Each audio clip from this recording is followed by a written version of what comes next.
মাঝে মাঝে কবরস্থানে যাবেন। আল্লাহ রাসূল সাল্লাল্লাহু আলাইহি ওয়াসাল্লাম বলেছেন, নাহাইতুকুম আন জিয়ারাতিল কবুর আলআনা ফাজুরুহা ফাইন্নাহা তুযাক্কিরুল আখিরাহ।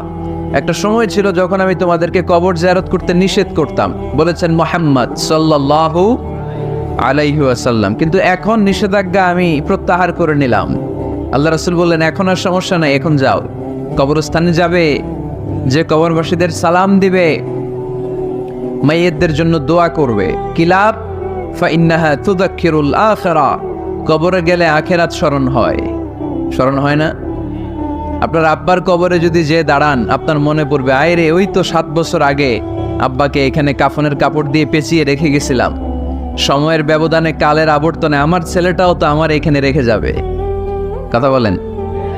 It's a reminder, it's a live reminder for every human being in the world. এটা আমাদের জন্য একটা জ্বলন্ত প্রমাণ, জ্বলন্ত রিমাইন্ডার। ওয়াযাক্কির ফাইন্না যিকরা তানফাউল মুমিনিন। আল্লাহ রাসূল সাল্লাল্লাহু আলাইহি ওয়াসাল্লামকে আল্লাহ বলেছেন, নবী, মুমিনদেরকে আপনি রিমাইন্ডার দেন, কারণ রিমাইন্ডার মুমিনদের অনেক কাজে দেয়। এই মাহফিলগুলো একটা রিমাইন্ডার, ঠিক কিনা?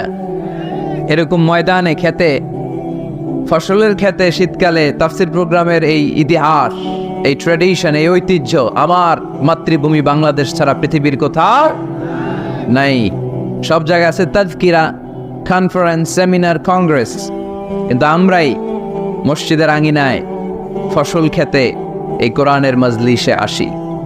এই একদিনের মাহফিলে আমাদের হেদায়েত নসিব হয়ে যাবে এরকম কোনো গ্যারান্টি আমাদের হাতে নাই। ওমা আলাইনা ইল্লাল বালাগ, আমাদের দায়িত্ব পৌঁছে দেওয়া। আমি এসেছি পৌঁছে দিতে, মানবেন কি মানবেন না, দ্য ডিসিশন ইজ ইয়োর্স, সিদ্ধান্ত আপনার। এজন্য সিদ্ধান্ত নিতে হবে শক্ত করে।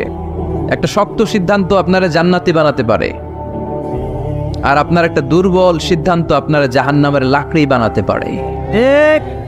এজন্য সিদ্ধান্ত নেন, কি করবেন? ডান দিকে যাবেন না বাম দিকে? কোন দিকে যাব আমরা? আল্লাহ তুমি তৌফিক দান করো।